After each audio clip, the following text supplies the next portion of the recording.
Hey guys, thanks again for tuning in to Kip's Tips. In today's video, we're going to be covering the 401k plan. So, what is the 401k plan? A 401k plan is a tax advantage account. A tax advantage retirement account specifically. So, this is money that you're putting aside today for tomorrow. And by tomorrow, I mean after 59 and a half, you can have your money. So yes, you are contributing significant amount of money, hopefully, into a 401k, which later in retirement, when you're old and gray, is there for you, and hopefully in mass amounts. So today, 2020, you can contribute, depending on your tax bracket, $19,500 per year into your 401k. Now, part of that might be built up by your employer. Some companies that offer 401ks offer a match to your contribution. So, for example, my company, Medline, I earn they will match up to 8% of what I put in. So, and that's 50 cents on the dollar. So let's just say I put in $1,000, basically, they'll put in $500, and they'll do that, up to 8%, okay? So $19,500 is my target goal, but to be honest with you, with the money that I make and with my expenses, that's gonna be really difficult for me to do. Now, some of you might be sitting here and just like, well, 401k, it's really complicated. Is this even right for me? I don't think it's right for me. I don't make enough. You don't have to max out the 19.5. I'm probably not gonna max out my 19.5 this year. I'm sure gonna try, but I don't wanna stretch myself too thin. Now, that's one of the things that you might be able to figure out a little bit better if you were to put together a budget. But I would highly recommend you guys take that dive, try to figure out how much you have coming in versus how much you have going out, and then how much you can put in to your retirement accounts, your 401k, your IRA, your HSA, all these tax advantage accounts. So one of the things that you got to keep in mind here with the 401k is you're not going to pay taxes on it today. What I mean by that is, like, let's say you contribute $3,000 of, let's just say out of a paycheck, you contribute $500 of your next paycheck into your 401k. Basically, when you're paying taxes, you're not gonna have to pay taxes at the end of the year on that $500. And that goes for anything that you put in. So over the course of the year, whatever you put into that 401k, you will not have to pay taxes on. So that might be the difference if you're on that threshold between, this tax bracket and the next tax bracket. And could be potentially a big difference in what you're taxed overall for the year. So that's something to keep in mind, and you got to weigh out the numbers there and take a look at your specific situation on that. But that's one of the main things here that you need to consider. So by avoiding those taxes today on that $500, or let's say that $19,500. It's going to do a lot more working for you, because let's say you took $500 and you invested it in the S&P 500. That's already taxed, and then any trade that you do with that, that's going to be taxed annually. Okay. Now, when you're looking at a 401k, the tax isn't going to apply to you until you decide to take it out, and you can't take it out until you're 59 and a half. Let's say you want access to your money before 59 and a half. Then you will have to pay a 10% penalty. So that's one of the downsides to a 401k is that money is not here for you today. That money is there for you tomorrow. And if you want it today, you're gonna have to pay 10% of whatever it is that you're trying to take out. And then on top of that, you're also gonna have taxes that you have to pay on it. So yeah, come 59 and a half, you will have to pay taxes on this money one day.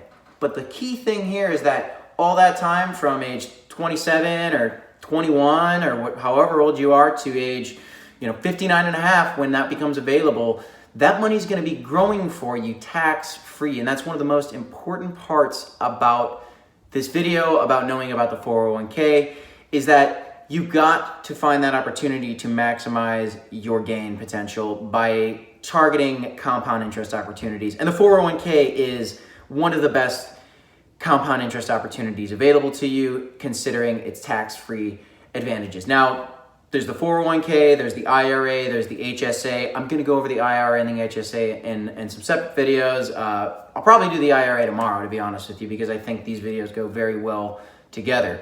The HSA is also another one. It's called the Health Savings Account. That's another tax advantage account, which again, I'll get to probably on Friday's video, I'd say.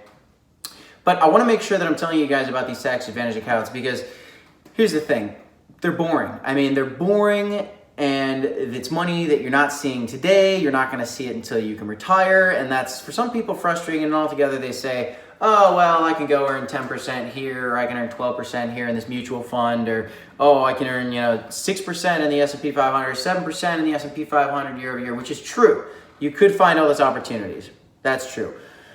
But the whole thing about investing that I've learned in my research is that it is all about spreading it out. You do want to diversify your portfolio. And if you can set yourself up with, a 401k, a very basic portfolio, and you can even there's different target retirement dates. That the Vanguard, the one that I'm set up in, it's got my target retirement date. I didn't even adjust what my allocations are in that because Vanguard does a pretty good job of that overall, which is something I'll be diving into more as I get deeper and deeper into this stuff. But as I'm starting out, I just wanted to make sure that I was matching my employer contributions. So my company is going to contribute up to 8%, like I said, 50 cents on the dollar. I've got to at least hit that, because if I'm doing 7% or I'm doing 6%, then that's just free money that I'm passing up on. And if there's one thing you don't want to do, is you don't want to pass up on free money. If you got free money being thrown at you, you should take it. You should take it, you should put it in your pocket, and let it grow for you, because that's free money that's going to do compound interest for you. So please look into your 401k plan, get yourself set up, because let me tell you here, and I'm going to be all about time machine moments. When I went through jumping into corporate world, I used to sell some toner, and now I sell some medical supplies, and I'm a sales rep. I had a 401k, and I was like, oh, I'm making good money. I'm a sales rep. It's fine. Yeah, I think I'm doing that 401k thing. And then I looked into it, and my companies did have me set up to do these auto contributions. I think they were contributing 3% without me touching it. That being said, there's these matches that I have to take advantage of. My old company, I think, did 7.5%, something like that, 50 cents on the dollar, and my current one's 8%. If I was only doing 3%, boy, I was missing out on a lot of free money, and I really did. And this is what my channel's about. I made a bunch of mistakes. For the love of God, don't make those mistakes, okay? Look into your 401k, figure out what your employer will match. Make sure you're contributing the amount that makes sense for you, okay? Because we don't want to overstretch ourselves. We don't want to be short on rent. If you live with your parents, by the way, you're smarter than me, maybe. I really enjoy living alone, but you have so much of an opportunity to max out that 401k today. If you're living and you don't have rent and you don't have to pay utilities and all this wonderful stuff, then this is something that should really catch your ear, because you've got a real opportunity to make serious amounts of money. Here's something I'm gonna read something for you guys. So here's just a little example.